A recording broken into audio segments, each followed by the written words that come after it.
ሚካኤል በአምላኩ በእግዚአብሔር ፊት ቆሟል። ለተጨነቀች ነፍስ ምሕረት ይለምናል። ጨለማው እንዲሸሽ እንዲሆን ብርሃንም ኦ ቅዱስ ሚካኤል ሰአለነ እንበል። ኦ ቅዱስ ሚካኤል ሰአለነ እንበል።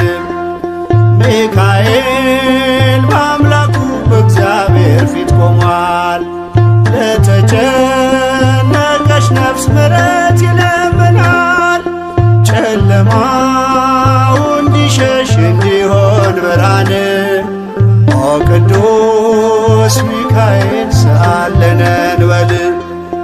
ኦ ቅዱስ ሚካኤል ሰአለነ እንበል።